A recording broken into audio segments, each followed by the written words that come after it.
अगर हम देखें तो जो अपेंडिक्स है, अब अपेंडिक्स डिस्कस करेंगे।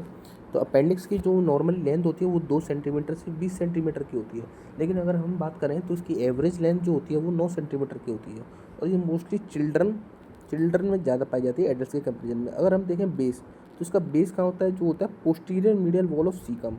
अब जब हम सीकम पढ़ते हैं तो सीकम के रिलेशंस में होता है, सीकम की जो सुपीरियर रिलेशन होता है वो होता है अपना असेंडिंग कॉलम, और उसकी जो पोस्टीरियर मीडियल पे होता है वो होता है हमारा अपेंडिक्स। तो अपेंडिक्स तो वही हो गया कि posterior medial wall of caecum.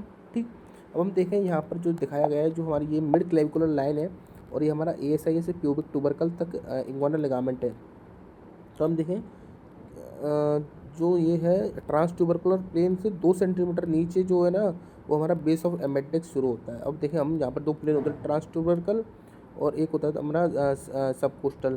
तो जो ट्रांस ट्यूबरकल प्लेन जो है वो हमारा L5 जो वर्टिब्रा होता है उसकी बॉडी से पास करता है, जो हम मतलब जब एब्डो शुरू करते हैं तब बताया जाता है।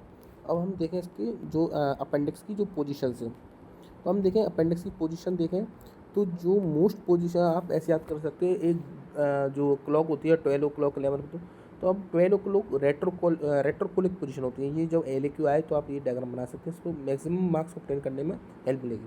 तो रेट्रोकोलिक जो होती है वो आपकी 12 o'clock पोजीशन होती है, पैराकोलिक जो होती है वो आपकी 11 o'clock पोजीशन होती है, और 2 o'clock जो होती है वो pre ileal and post ileal position होती है।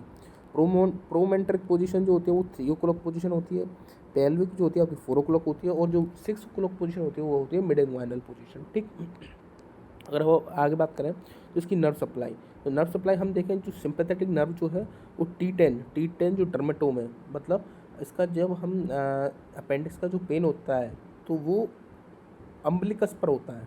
ठीक, और पैरासिम्पैथेटिक तो मोस्टली वेगस नर्व से सप्लाई करती है उसको। और अपेंडिसाइटिस का मतलब क्या है, आइटिस मतलब इन्फ्लामेशन, अपेंडिक्स मतलब इन्फ्लेमेशन ऑफ अपेंडिक्स। तो इनिशियली जो पेन होता है वो उसका अम्बलिकस पर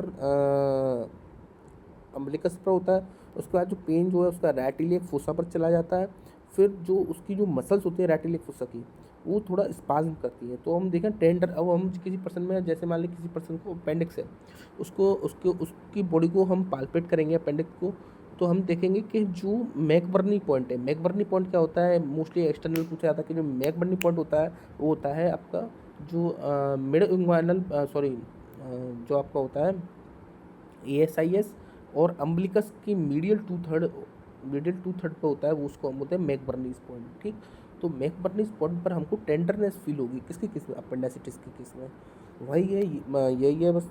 थैंक यू।